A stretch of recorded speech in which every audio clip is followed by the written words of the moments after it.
Wheel chair पर बैठा ये इंसान, जिसका शरीर तो पूरी तरह बेजान था, लेकिन दिमाग एक आम आदमी से कई गुना ज़्यादा ताकतवर था। Steven Hawking.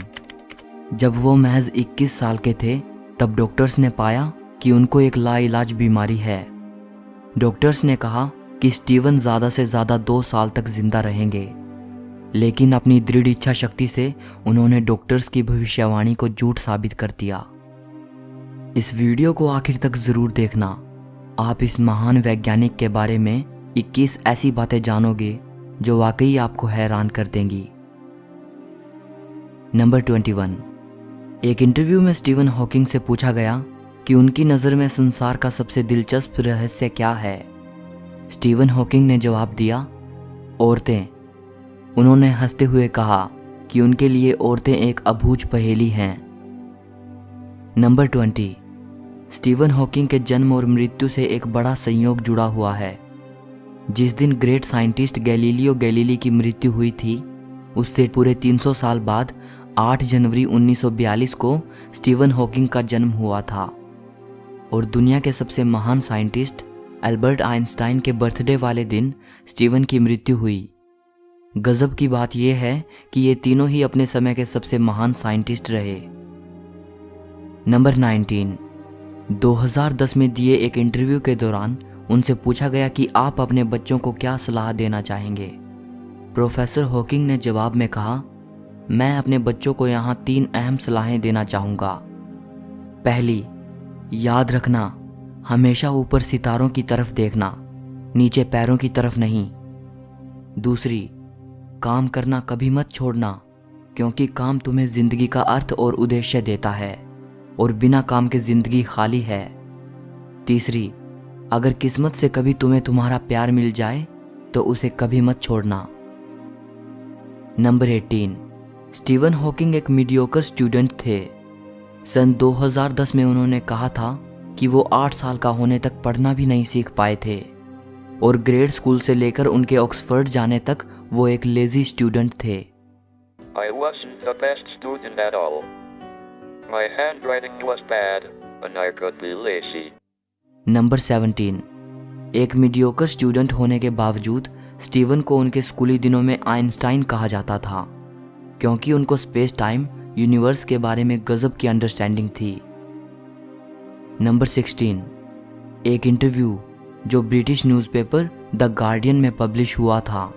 इस इंटरव्यू के दौरान स्टीवन हॉकिंग ने कहा कि जब वो पूरी तरह अपंग हो चुके थे। स्टीवन की ये बुक कॉस्मोलॉजी पर है और उन्होंने इसमें बिग बैंग और ब्लैक होल्स जैसे विषयों पर लिखा है। नंबर 9। प्रोफेसर हॉकिंग ने अपनी डॉटर ल्यूसी के साथ मिलकर बच्चों के लिए भी कई साइंस बुक्स लिखी हैं। ये किताबें जॉर्ज नाम के एक लड़के पर केंद्रित हैं, जो ब्रह्मांड में ट्रैवल करते हुए ब्रह्मांड के बारे में सीखता है। नंबर 8। इतने महान वैज्ञानिक होने के बावजूद और उनकी ग्राउंड ब्रेकिंग डिस्कवरीज के बावजूद भी स्टीवन हॉकिंग कभी नोबेल प्राइज नहीं जीत पाए। नंबर 7।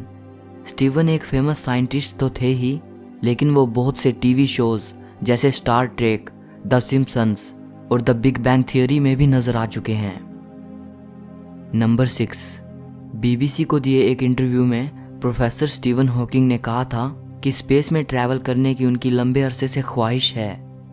2007 में उनकी ये ख्वाहिश तब पूरी हुई जब साइंटिस्ट उन्हें एक स्पेस शटल में ले गए और वहाँ स्टीवन को जीरो ग्रेविटी का अनुभव कराया गया।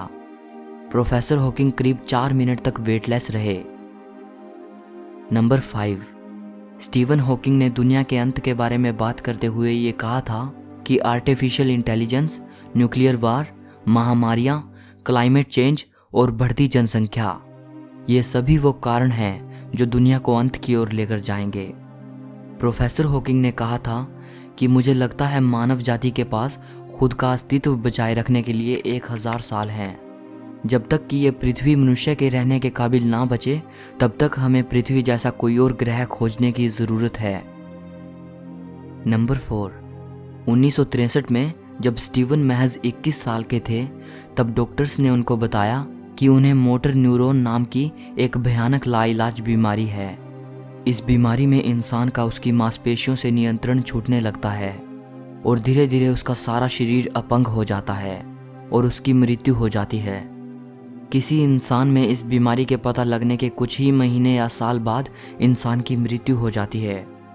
जब डॉक्टर्स को पता चला कि स्टीवन को ये बीमारी है, तब डॉक्टर्स ने उनको बताया कि वो 2 साल से ज़्यादा नहीं जी पाएंगे। लेकिन स्टीवन ने अपनी इच्छा शक्ति के बदौलत डॉक्टर्स की भविष्यवाणी को झूठ साबित कर दिया। वो 50 साल से भी ज़्यादा जिए। बीमारी के पता चलने के बाद धीरे धीरे वो पूरी तरह अपंग हो गए थे। सिर्फ उनका दिमाग जिंदा